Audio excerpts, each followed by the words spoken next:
let's tackle what is in the Section 23, election of directors or trustees.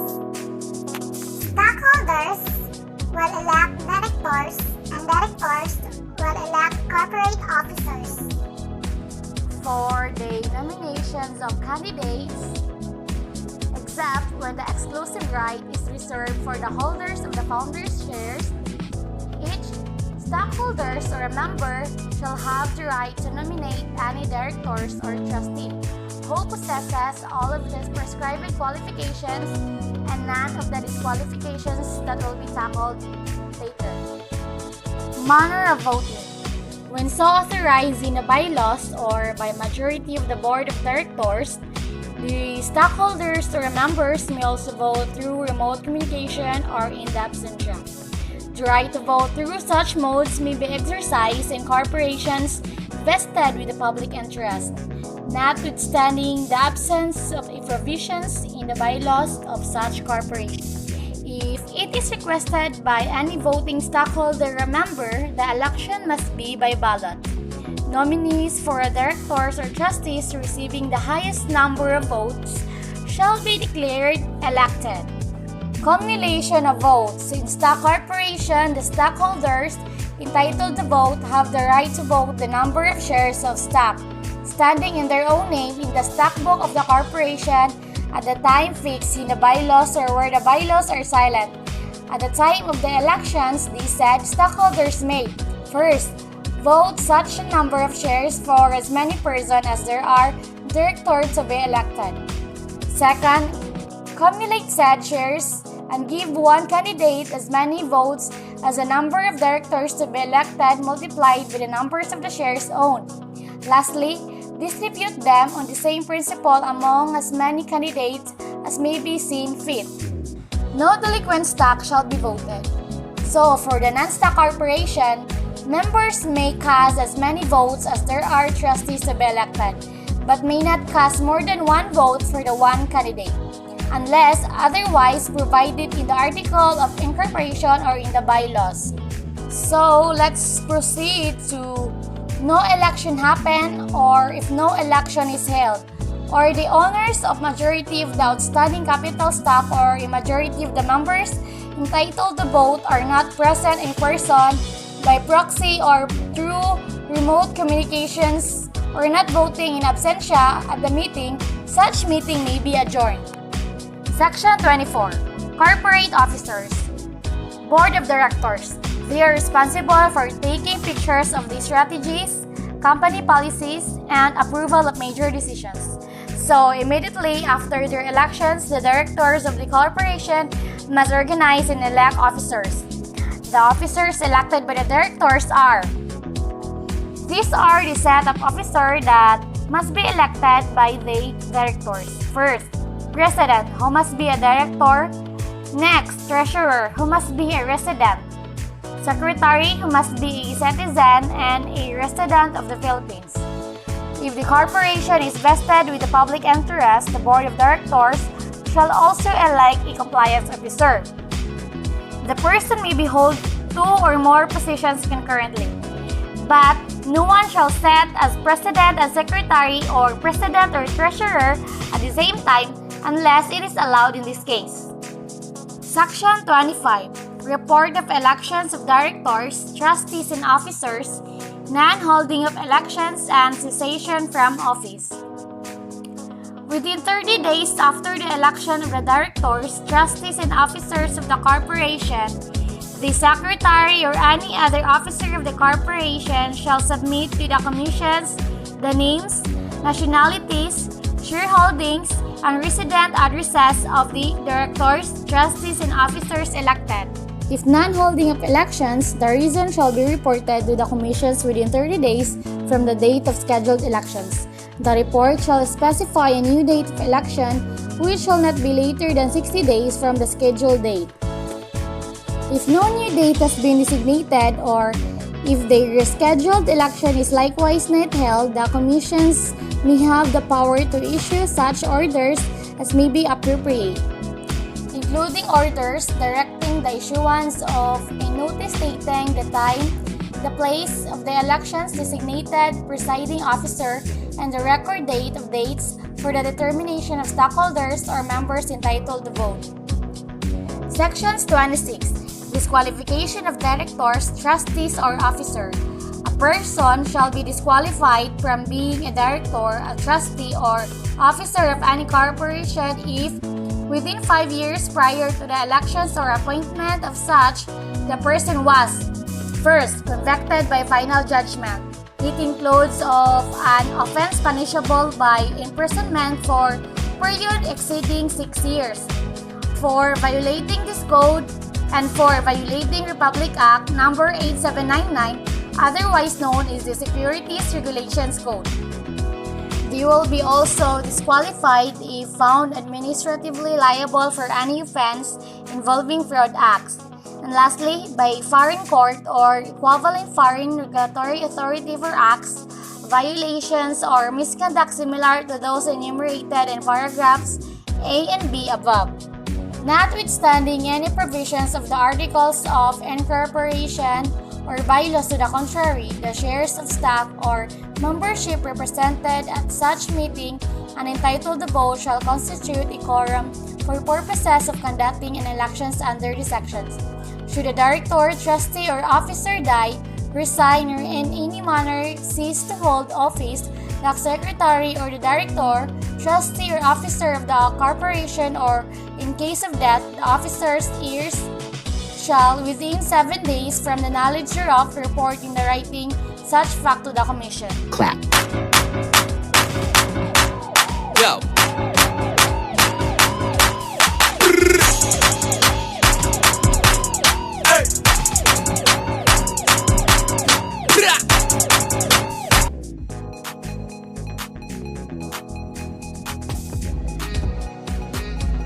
Hello everyone, this is Nancy Umaya, your MOCA speaker. At this portion, I will discuss to you only 4 sections of the revised Corporation Code of the Philippines, Republic Act 11232, Title 3, Board of Directors, Trustees, and Officers. So what are those 4 sections that I will discuss to you? First, Section 27, Removal of Directors or Trustees. Next, Section 28, the vacancies in the Office of Directors or Trustees, Emergency Board. And then we have Section 29, Compensation of Directors or Trustees. And lastly, Section number 30, the Liability of Directors, Trustees, and Officers.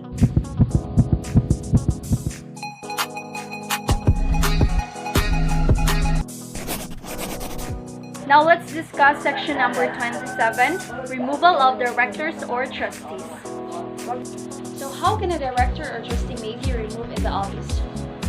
First, a trustee or director may be removed in the office by the vote of stockholders or members representing of at least 2/3 of the outstanding capital stock of the corporation, or in non-stock corporation by a vote of at least 2/3 of the members who are entitled to vote. The removal of directors or trustees must take place at the regular meeting of the corporation or the special meeting called for the purpose. And that special meeting must be called with the secretary upon the order of the president or notice of the stockholders holding or representing the majority, at least majority of them were entitled to vote. And then after that, if the secretary refuses or fails to call for the special meeting, then the stockholders signing the demand to call for that special meeting may directly ask members for the special meeting. Removal of director or trustees may with or without cause, provided that the removal without cause may not be used to deprive minority of stockholders or members of the right representation to which may be entitled under Section 23 of this code. The Commission shall motu proprio or upon verified complaint and after due notice and hearing may order the removal of director or trustee despite the disqualification. There are 3 requests for the removal of directors or trustees. First, the removal must take place at the regular meeting of the corporation or special meeting called for the purpose. Second, there must be previous notice to the stockholders or members for the intention to propose for the removal of director or trustee. Then third, the removal must be by a vote of stockholders or members holding or representing at least 2/3 of the outstanding capital stock of the corporation, or if it is non-stock corporation, then at least 2/3 of the members who were entitled. So after we tackle section number 27, the removal of directors or trustees, now let us discuss section number 28, vacancies in the office of directors or trustees, emergency board. As you can see, a vacancy in the office of director or trustee may be filled by the stockholders or members in the following cases below. First, if the vacancy results from removal by the stockholders or members or the expiration of the term.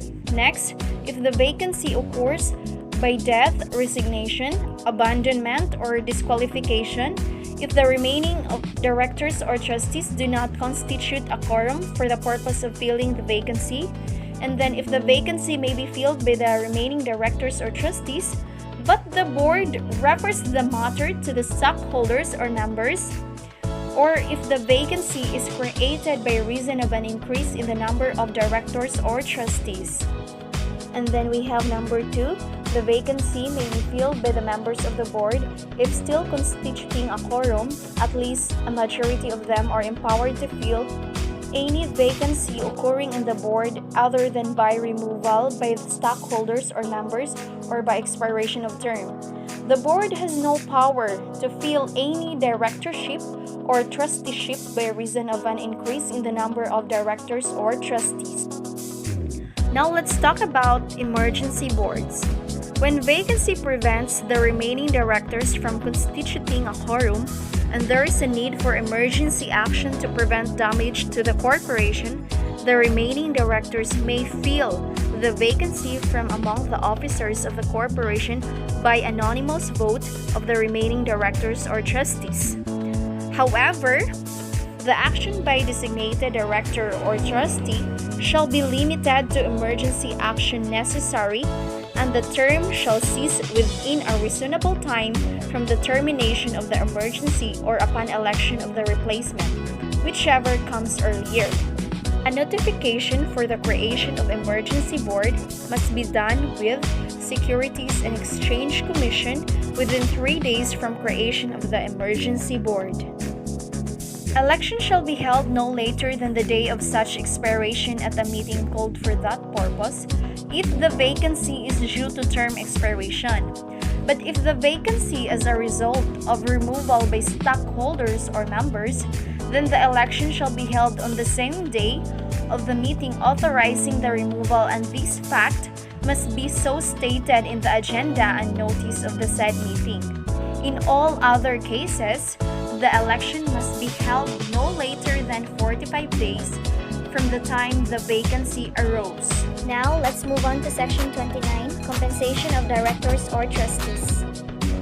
In the absence of any provision in the bylaws fixing their compensation, the directors as such shall not receive any compensation unless authorized by a vote of the stockholders representing at least a majority of the outstanding capital stock. Section 29 also states that the directors have no authority to grant compensation to themselves. As a general rule, when directors perform nothing more than the usual and ordinary duties of their office, they are not entitled to salary or other compensation. Why? The reason is that the directors render services gratuitously and that the return upon their shares adequately furnishes the motives for services without compensation. Limit to compensation. Where compensation is granted either in the bylaws or by the vote of stockholders, the total yearly compensation of directors shall not exceed 10% of the net income before income tax of the corporation during the preceding year. Now, where we're here at the last part of my discussion, Section 30, Liability of Directors, Trustees, or Officers. When a director or trustee may be held liable for damages, first, if he willfully and knowingly votes or assents to patently unlawful acts of the corporation. Second, he is guilty of gross negligence or bad faith in directing the affairs of the corporation. And lastly, if he acquires any personal or pecuniary interest in conflict with his duty as such director or trustee. In the three instances, the erring board members shall be held jointly and severally or solidarily liable for all damages resulting therefrom suffered by the corporation, its stockholders or members, or other persons such as corporate creditors. Liability of directors or trustees or officers for secret profits.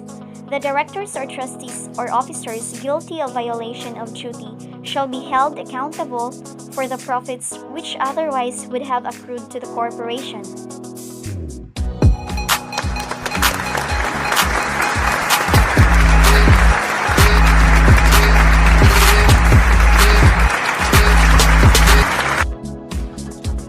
Section 31. Dealings of directors, trustees, or officers with the corporation. Contract with self-dealing director, trustees, officers generally void.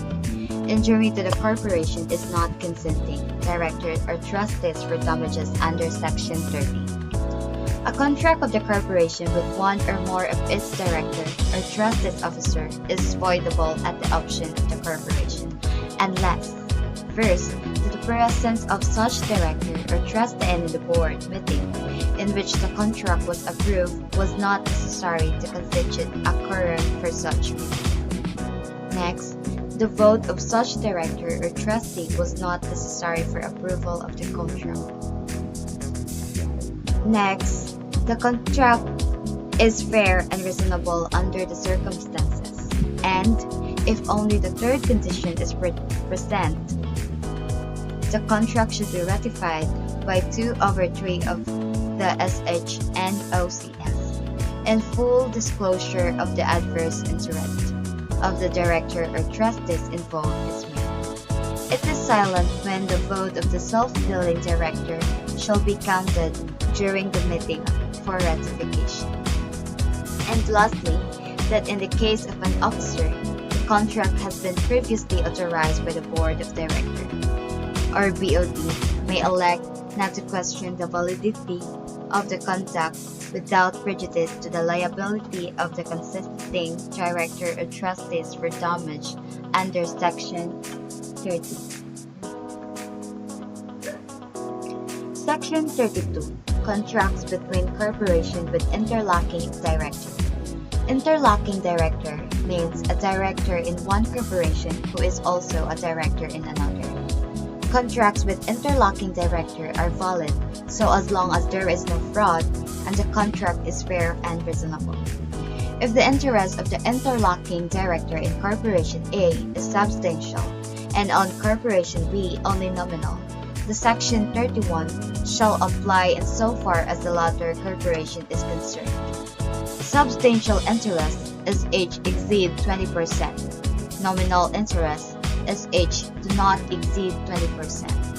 Section 31 applies in the transaction between corporation with interlocking directors resulting in the prejudice to one of the corporation where the corporation allegedly prejudiced is a third party, not one with interlocking director. Gokongwei Jr. versus SEC Doctrine by laws may provide that a director of a corporation may be disqualified as a director of a competing corporation.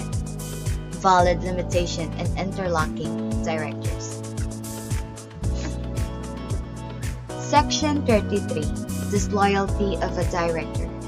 The creed of corporate opportunity means a director is guilty of disloyalty when by the virtue of his office he acquires of himself a business opportunity which should belong to the corporation, thereby obtaining profits to the prejudice of such corporation. The director must account for refund, notwithstanding that the risk his own funds in the venture. Profits obtained must prejudice the corporation. Section 33 applies to the directors. Disloyalty of officer is governed by Section 30. When doctrine is not applicable, when enterprise engaged and is distinct from corporation business, director may engage in the same general class of business with the corporation so as long as he acts in good faith. Next, when opportunity not in conflict with the corporation business, not essential to the corporation's business, company resources are not exploited, no direct competition with the corporation. Doctrine is not applicable when opportunity ceases to be a corporate opportunity. It ceases to be a corporate opportunity and becomes a personal opportunity when the corporation is definitely no longer able to be avail itself of the opportunity. Example: insolvency, legal restriction, any other factor which prevents it from acting upon the opportunity for its own advantage. A guilty director will only be exempt from his liability if his disloyal act is ratified by at least 2/3 vote of the SH of the OCS. Section 33 is silent when the disloyal of director shall be allowed to vote herein. Section 34. Executive, Management, and other special committees. If the bylaws so provide, the board may create an executive committee composed of at least 3 directors.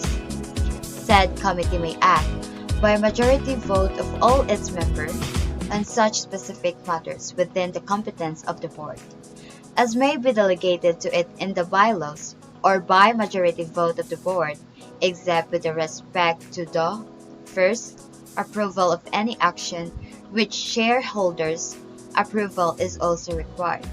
Next, filing of vacancies in the board, amendment or repeal of bylaws, or the adoption of new bylaws. Next, amendment or repeal of any resolution of the board which by its express terms is not amendable or repeatable. And lastly, distribution of cash dividends to the shareholders. Republic Act No. 11232, Revised Corporation Code of the Philippines, Title of 4, Power of Corporation. Section 35, Corporate Powers and Capacity. So what is corporate power? Corporate power is the power and authority of a business entity under the terms of its governing documentation and applicable law to enter into or become bound with the terms of any particular transaction. Next is what is capacity. Capacity is the maximum level of output that a company can sustain to make a product or provide a service. Planning for capacity requires management to accept limitations to the production progress. Section 35, Corporate Powers and Capacity. Every corporation incorporated under this code has the power of capacity.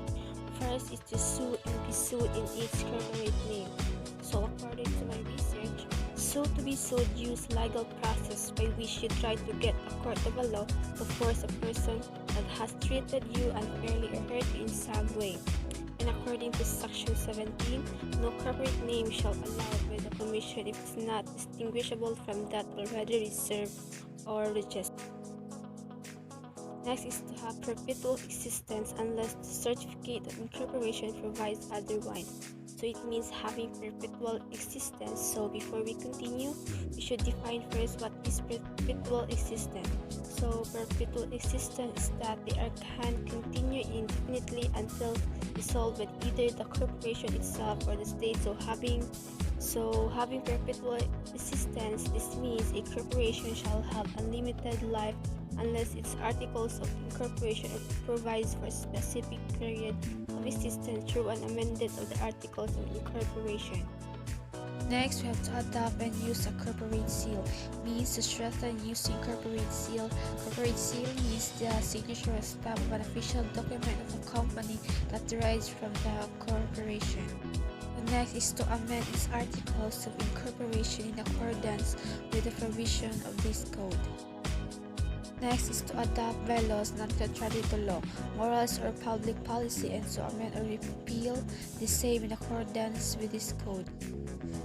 Next is to issue or sell stock to subscribers and to sell treasury stock in accordance with the provision of this code. Next is to purchase, receive, take or grant, hold, convey, sell, lease, pledge, mortgage, and otherwise deal with such real and personal property.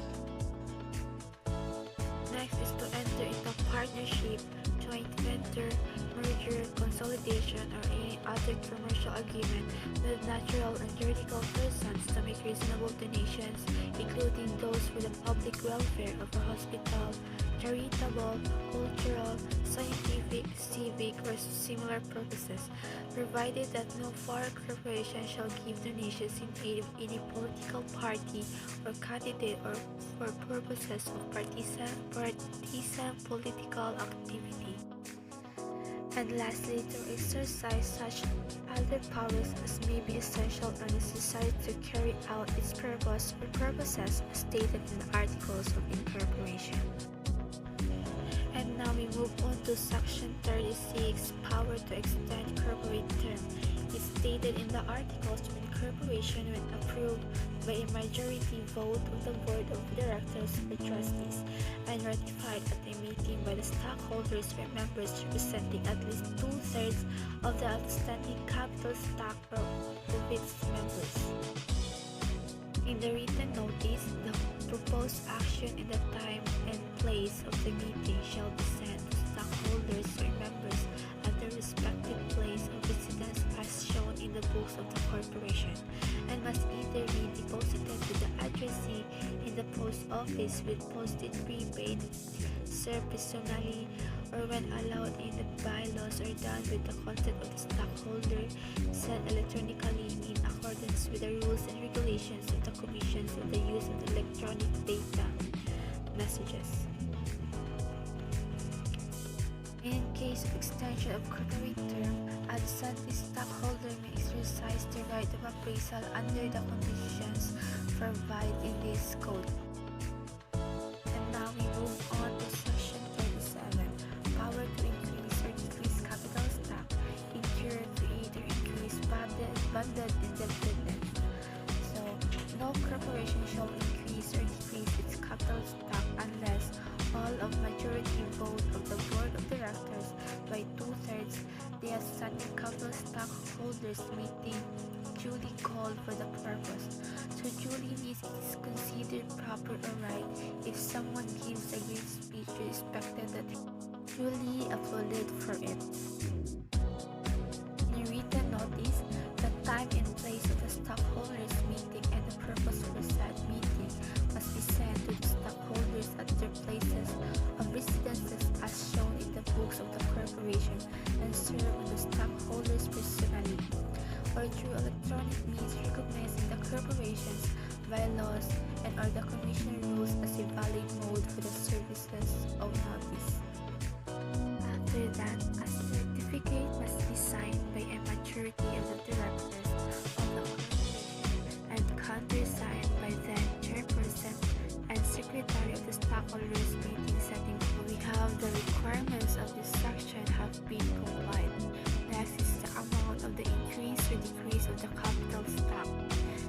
Next is in case of an increase of the capital stock, the amount of capital stock or number of shares of no par stock thereof actually subscribed, the names, nationalities, and addresses of the person subscribing, the amount of capital stock or number of no par stock subscribed by each, and the amount paid by each on the subscription in cash or property, or the amount of capital stock or number of shares of no par stock allotted to each stockholder if such increase is for the purpose of making effective stock invited and therefore authorized.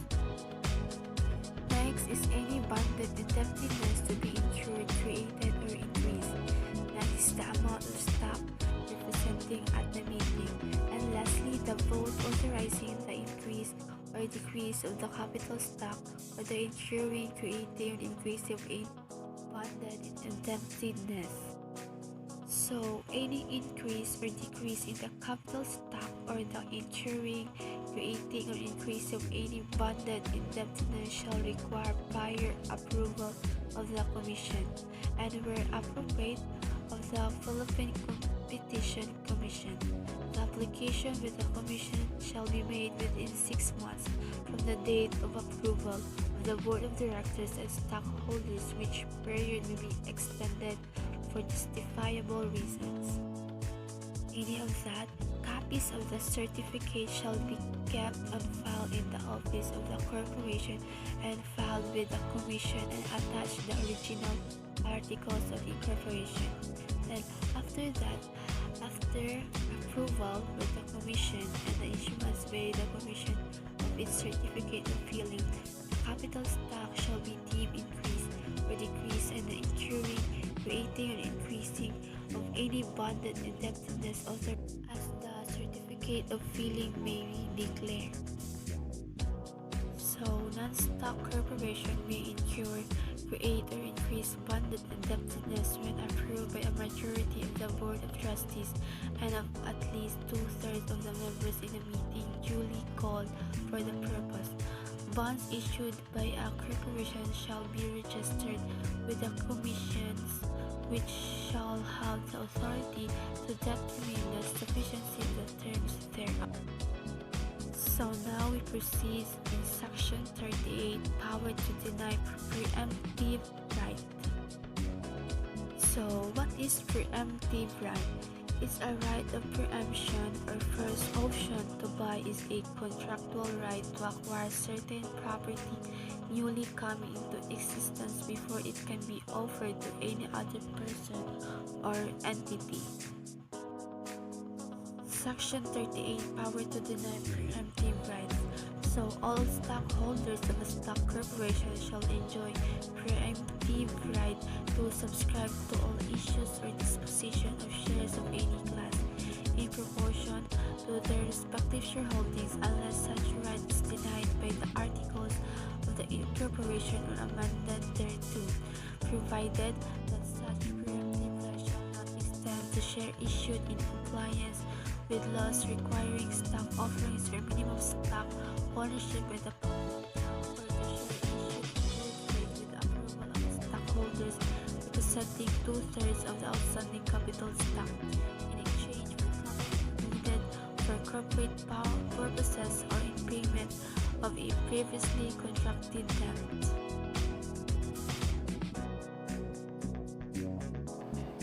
Section 39. Sale or other disposition of assets.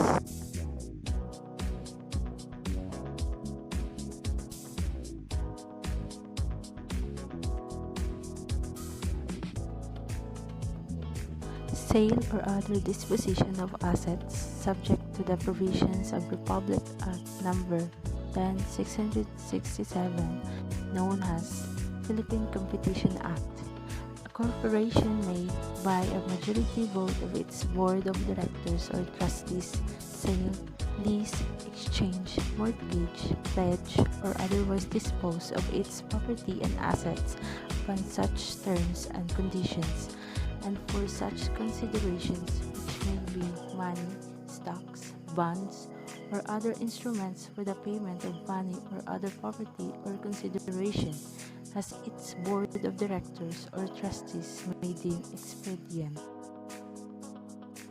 That any dissenting stockholder may exercise his appraisal right under the conditions provided in this code. 1. When authorized with a vote of the stockholders representing at least 2/3 of the outstanding capital stock, or in case of non-stock corporation, with a vote of at least 2/3 of the members in the stockholders or members meeting duly called for the purpose. Number 2. In non-stock corporations where there are no members with voting rights, the vote of at least a majority of the trustees in office will be sufficient authorization for the corporation to enter into any transaction authorized by this section. Number 3.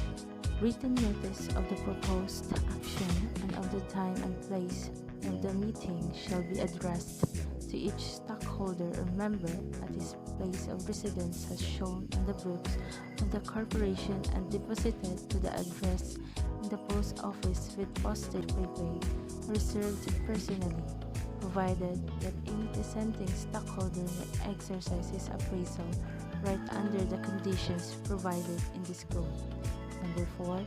After such authorization or approval by the stockholders or members, the board of directors or trustees may nevertheless, in its discretion, abandon such sale, lease, exchange, mortgage, pledge, or other disposition of property and assets, subject to the rights and third parties under any contract relating thereto, without further action or approval by the stockholders or members. Lastly, nothing in this section is intended to restrict the power of any corporation, without the authorization by the stockholders or members to sell, lease, exchange, mortgage, pledge, or otherwise dispose of any of its property and assets, if the same is necessary in the usual and regular course of business of said corporation, or if the proceeds of the sale or other disposition of such property and assets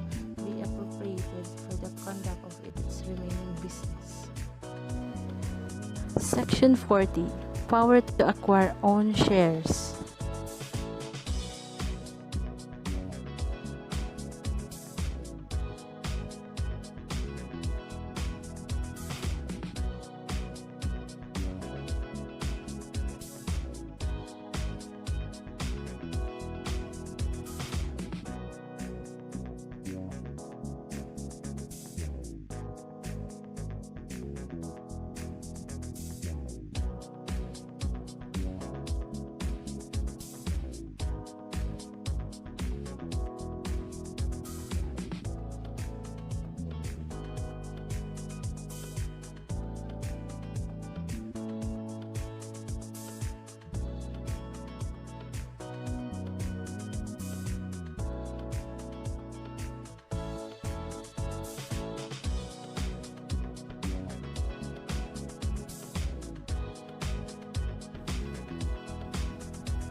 Conditions for the exercise of the power. A corporation's right to purchase its shares according to the weight of authority is subject to the following limitations. 1. That its capital is not thereby impaired. 2. That it be for a legitimate and proper corporate purpose. 3. That there shall be unrestricted retained earnings to purchase the same and its capital is not thereby impaired. 4. That corporation acts in good faith and without prejudice to the rights of creditors and stockholders. And number 5, that the conditions of corporate affairs warrant it. Section 41. Power to invest corporate funds in another corporation or business or for any other purposes.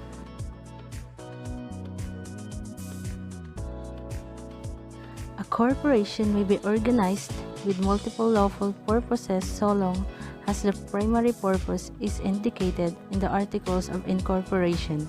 However, the investment of its funds includes any of its corporate property limited to the primary purpose, in order that it may invest its funds in any other corporation or business or for any purpose other than primary purpose. Compliance with the requirements of Section 40 is necessary, and of course, subject to the prohibition against certain corporations from having more than one purpose.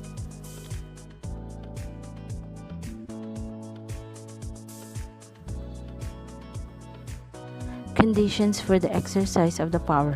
A corporation's right to purchase its shares according to the weight of authority is subject to the following limitations.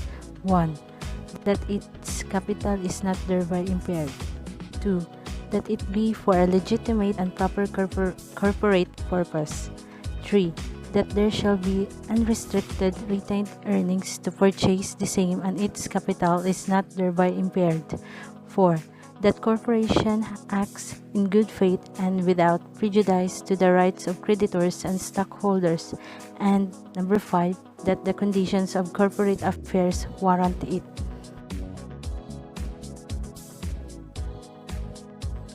What is dividend declared? Dividend declared is that portion of profits earned by the company that the company's board of directors decides to pay off as dividends to the shareholders of such company in return to the investment done by the shareholders through the purchase of company securities, and such declaration of dividend creates a liability in the books of the concerned company. Declaration of dividends. Conditions. A dividend declaration ordinarily requires the concurrence of two things, namely, the existence of unrestricted retained earnings out of which the dividends may be declared and paid. B. A corporate resolution of the board of directors declaring the payment of a portion or all of such earnings to the stockholders. Additional requirement for stock dividends. Cash dividends require only the approval by the board of directors. Section 43, Power to enter into management contract. No corporation shall conclude a management contract with another corporation unless such contract is approved by the board of directors and by the stockholders owning at least the majority of the outstanding capital stock, or by at least a majority of the members in the case of a non-stock corporation, or both the managing and the managed corporation at a meeting duly called for the purpose. So what does it mean? It means that the corporation can conclude, decide, or end a management contract to another corporation if, you need to remember this, if there is an approval by the board of directors and stockholders owning at least a majority of the outstanding capital stock. Regarding the stockholders owning at least the majority of the outstanding capital stock, these are the following indications in order that a corporation can conclude a management contract with another corporation. First, where a stockholder or stockholders representing the same interest of both the managing and the managed corporations own or control more than 1/3 of the total outstanding capital stock entitled to vote of the managing corporation. Second, where a majority of the members of the board of directors of the managing corporation also constitute a majority of the members of the board of directors of the managed corporation, then the management contract must be approved by the stockholders of the managed corporation owning at least 2/3 of the total outstanding capital stock entitled to vote, or by at least 2/3 of the members in the case of a non-stock corporation. Are the following limitations for the exercise of the power. First, the contract must be approved by a majority of the quorum of the board of directors or trustees and ratified by the prescribed vote of the stockholders or members, as the case may be, of both the managing and the managed corporations at a meeting duly called for the purpose. Second, we need to remember is that the period of the contract must not be longer than 5 years for any one term, except that contracts which relate to the exploration, development, exploitation, or utilization of natural resources may be entered into for such periods as may be provided by pertinent laws or regulations. 44. The Ultra-Virus Acts of Corporations. It states here that no corporation under this code shall possess or exercise any corporate powers except those conferred by this code or by its articles of incorporation, and except such as are necessary or incidental to the exercise of the powers so conferred. So what does it mean if we're going to talk about the Ultra-Virus Act? It means that it is one not within the express, implied, and incidental powers of the corporation.